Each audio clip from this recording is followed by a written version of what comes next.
Hello everyone, आप सभी का स्वागत है मेरे YouTube channel Sanjeev sir physics में। आज हम सब जानने वाले हैं ग्राफिकल रिप्रेजेंटेशन ऑफ मोशन के बारे में। तो चलिए शुरू करते हैं आज का वीडियो।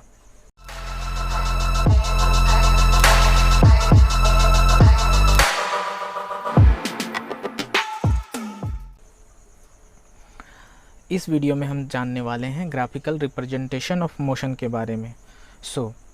इसमें कुछ ग्राफ्स आपको बताए जाएंगे। सबसे पहले distance time graph, displacement time graph, speed time graph, velocity time graph. तो सबसे पहले हम सब शुरू करते हैं डिस्टेंस टाइम और डिस्प्लेसमेंट टाइम ग्राफ से। लेफ्ट में डिस्टेंस टाइम ग्राफ दिया हुआ है और राइट में डिस्प्लेसमेंट टाइम ग्राफ। सबसे पहले हम सब रेस्ट को इस ग्राफ से समझेंगे। बहुत ही बेसिक से हम सब इसको समझना चाहते हैं। सबसे पहले रेस्ट समझने के लिए आपको क्या करना पड़ेगा, एक एक्स एक्सिस और दूसरा है वाई एक्सिस। इसमें आपको रेस्ट बताना है। तो पहले तो ये हो गया रेफरेंस पॉइंट दोनों के केस में। ये है डिस्टेंस टाइम, ये है डिस्प्लेसमेंट टाइम। ठीक है, हाँ, डिस्टेंस और डिस्प्लेसमेंट मीटर में है, टाइम आपका सेकंड में है। ये आप 1 सेकेंड, 2 सेकेंड, 3 सेकेंड कुछ भी ले सकते हैं रेंज। सबसे पहले आपको रेस्ट में बताना है। तो रेस्ट में आप इसको, अगर सिर्फ ऑब्जेक्ट ने कोई भी डिस्टेंस ट्रैवल नहीं किया है तब उसका जो पोजीशन है वो आप 0 पर दिखाएंगे। ठीक है, और कंप्लीटली रेस्ट को दिखाना है तो इसी एक्सिस के ऊपर आपको शो करना पड़ेगा। इस एक्सिस के ऊपर क्या, इस एक्सिस के ऊपर इधर सिर्फ टाइम ट्रैवल करेगा। ठीक है, डिस्टेंस तो ट्रैवल नहीं कर रहा है। अगर ऑब्जेक्ट 5 मीटर पर रेस्ट है तो 5 मीटर पर ऐसे आपको बनाना पड़ेगा। ठीक है, 5 मीटर पर रेस्ट है पर टाइम तो ऑलवेज फ्लो करेगा, इस एक्सिस में टाइम फ्लो कर रहा है। ठीक है, 10 मीटर पर चलकर रुक गया, रेस्ट पर है, तो क्या होगा, 10 पर आपको ऐसे ड्रॉ करना पड़ेगा। इसका मतलब है सिर्फ टाइम फ्लो कर रहा है, ऑब्जेक्ट रुका हुआ है। सेम इसी तरह आप डिस्प्लेसमेंट में भी बता सकते हैं। अगर 0 पोजीशन पर है ऑब्जेक्ट तो रेस्ट तो वो है ही, तो उसको टाइम एक्सिस पर ही आप बता सकते हैं, एक्स एक्सिस पर। और 5 मीटर पर है रेस्ट में, 5 मीटर चल के रेस्ट में है, सर्टेन कुछ डायरेक्शन होगा, डिस्प्लेसमेंट है तो उसको ऐसे दिखाएंगे। 10 मीटर पर है तब भी ऐसे दिखाएंगे। ठीक है, एक साथ 2 पोजीशन एक ऑब्जेक्ट का नहीं हो सकता है, या तो 5 दिखाएंगे आप, या तो 10 दिखाएंगे, या तो 0 दिखाएंगे, जो भी पोजीशन हो।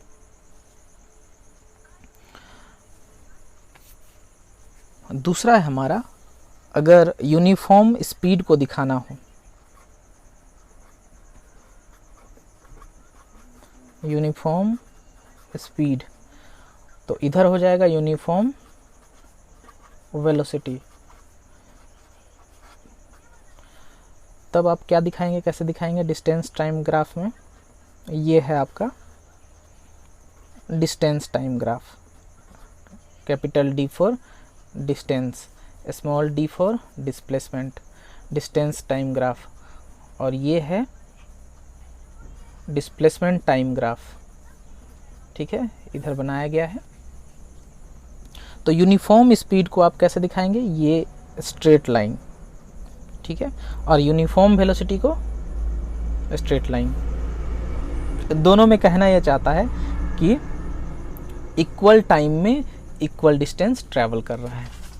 ठीक है, यहाँ कोई भी 2 पॉइंट लेकर ऐसे पॉइंट आपको मिलेंगे जिसके आधार पर आप ग्राफ बनाएंगे। कोई भी 2 पॉइंट लेकर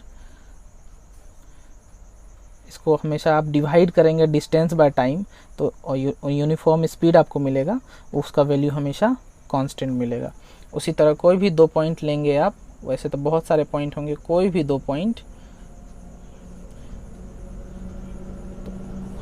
और डिस्प्लेसमेंट बाय टाइम यानी यूनिफॉर्म वेलोसिटी निकालेंगे तो वेलोसिटी हमेशा कांस्टेंट होगा, यूनिफॉर्म होगा। अब बताना है आपको यूनिफॉर्म स्पीड बट इंक्रीजिंग। ये तो हो गया कांस्टेंट स्पीड।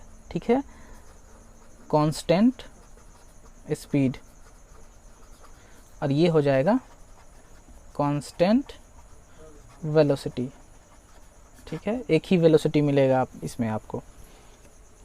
तो इसमें आपको कांस्टेंट स्पीड या यूनिफॉर्म स्पीड स्लोप के द्वारा डिसाइड होगा। Slope is equals to constant speed, ठीक है, और इसका स्लोप क्या बताएगा, कांस्टेंट वेलोसिटी,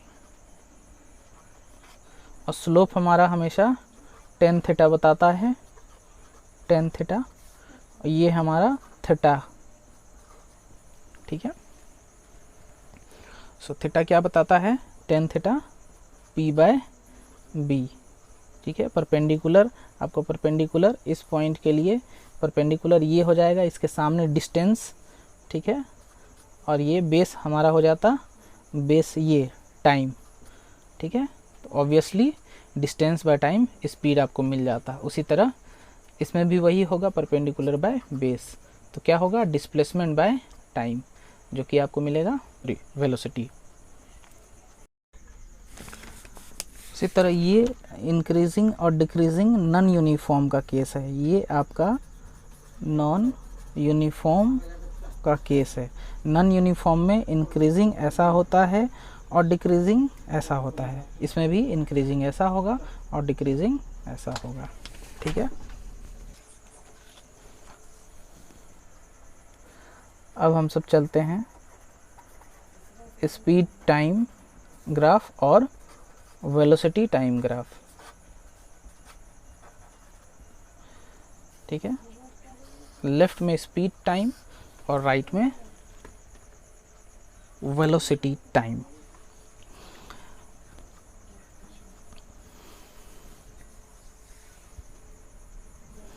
तो इसमें आपको पहले रेस्ट पर बताना है। रेस्ट पर अगर ऑब्जेक्ट को बताना है तो स्पीड टाइम ग्राफ क्या होगा,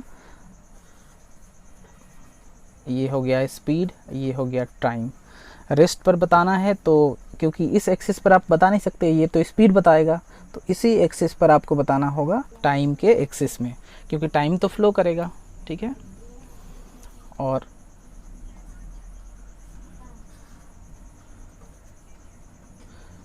वेलोसिटी टाइम पर भी आपको इसी एक्सिस में शो करना पड़ेगा। अब दूसरा है कांस्टेंट स्पीड, ठीक है। तो कांस्टेंट स्पीड आप कैसे बताएंगे, ये है आपका स्पीड टाइम ग्राफ। तो स्पीड कांस्टेंट है तो स्पीड किसी वैल्यू पर खास होगा, ठीक है। ये कोई वैल्यू होगा, यहाँ पर कोई वैल्यू सपोज कि 30-40 किलोमीटर पर आवर होगा, जो वैल्यू होगा यहाँ उस पर कांस्टेंट है, और इस एक्सिस ऊपर नहीं ट्रैवल होगा क्योंकि स्पीड कांस्टेंट है, लेकिन ये एक्सिस आपका एक्स एक्सिस ट्रैवल होगा। क्यों, क्योंकि टाइम तो हमेशा फ्लो करेगा, टाइम तो रुकता नहीं है। उसी तरह कांस्टेंट वेलोसिटी को आपको दिखाना है वेलोसिटी टाइम ग्राफ में। सो ये वेलोसिटी, ये टाइम, इसमें भी आप ऐसे ही दिखाएंगे, क्योंकि ऑब्जेक्ट का टाइम जो है, ऑब्जेक्ट भले रुक जाए, उसका स्पीड या वेलोसिटी भले जीरो कांस्टेंट हो जाए, टाइम कभी कांस्टेंट नहीं होता है। अब स्पीड टाइम ग्राफ का ये जो एरिया है वो आपको क्या बताएगा, एरिया आप किसी भी सर्टेन पॉइंट का लेते, मान लीजिए ये पॉइंट का लेते, ठीक है, ये 2 पॉइंट का एरिया, तो आप क्या लिखते, ये आपका टाइम ही होता और ये भी आपका स्पीड ही होता, तो ये पार्ट स्पीड हो जाता, ठीक है। सो एरिया क्या होता है रेक्टेंगल का, L इंटू बी, यानी speed into time. Speed into time को जब भी मल्टीप्लाई करेंगे तो हमको मिलेगा डिस्टेंस। उसी तरह इसका भी 2 पॉइंट हम सब लेते, ठीक है, तो इसका लेते तो ये भी कुछ वेलोसिटी होता, ये भी वेलोसिटी होता, ये भी टाइम होता, इसका भी एरिया निकालते तो हमको क्या मिलता, वेलोसिटी इंटू टाइम, जो क्या बताता, डिस्प्लेसमेंट, ठीक है।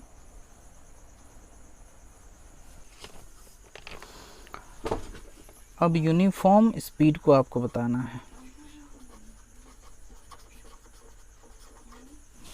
ठीक है।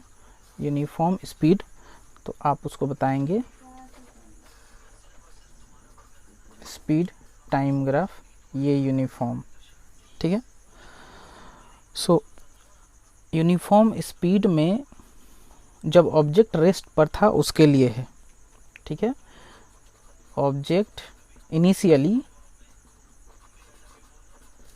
ऑब्जेक्ट एट रेस्ट, ठीक है। Initially object at rest. और उसी तरह uniform velocity, uniform velocity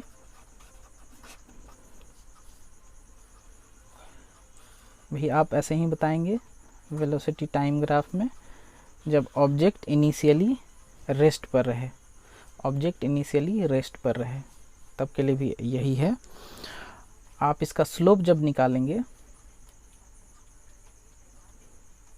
slope कैसे निकाला जाता है, कोई भी 2 पॉइंट आपको सेलेक्ट करना होता है, 2 पॉइंट इधर का 2 पॉइंट इधर का, तो स्लोप हमेशा tan थीटा बताता है, ठीक है।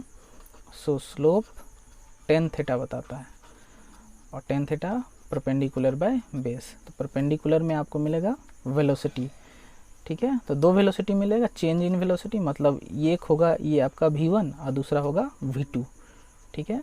सो v2 माइनस v1, p क्या होगा, ये डिस्टेंस v2 माइनस v1, और ये क्या हो जाएगा, ये हो जाता t2, ये हो जाता t1, t2 माइनस t1। सो ये क्या होता है, change in velocity, change in time.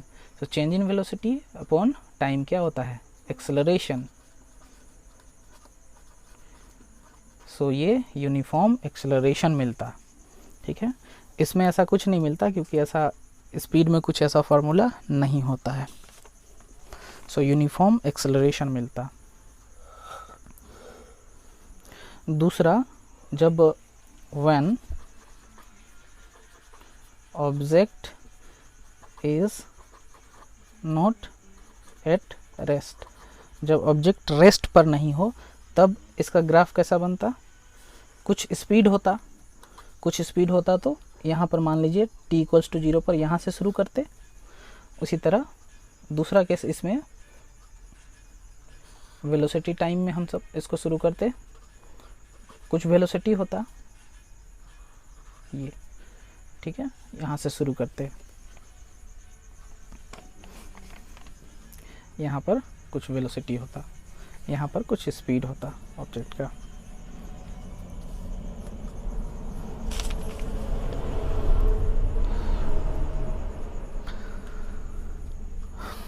Speed जब डिक्रीज करे तब उसको कैसे डिनोट करना है, डिक्रीजिंग यूनिफॉर्मली टू 0, डिक्रीज करे तब स्पीड टाइम ग्राफ को ऐसे 0 करा देना है, ठीक है। और वेलोसिटी टाइम ग्राफ उसको भी ऐसे करा देना है।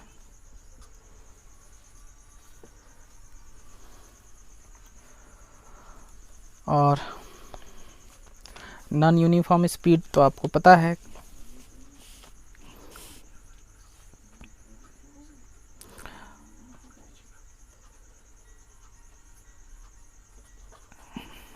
इंक्रीजिंग, इंक्रीजिंग के लिए क्या करते, नॉन यूनिफॉर्म इंक्रीजिंग है, ठीक है, non uniform increasing, non uniform increasing क्या करते ऐसे, और डिक्रीजिंग क्या करते, ठीक है। वेलोसिटी में भी यही हो जाता, वेलोसिटी टाइम में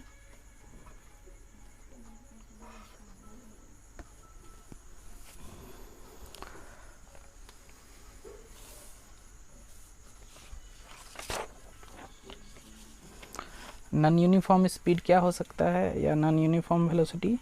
नॉन यूनिफॉर्म कैसे बना सकते हैं, कोई भी स्पीड टाइम या वेलोसिटी टाइम ग्राफ आप लेंगे, इस तरह से आप उसको ड्रॉ कर सकते हैं। ये वेलोसिटी में भी हो सकता है, ठीक है। वेलोसिटी में नॉन यूनिफॉर्म आप कैसे बनाते हैं, इस तरह से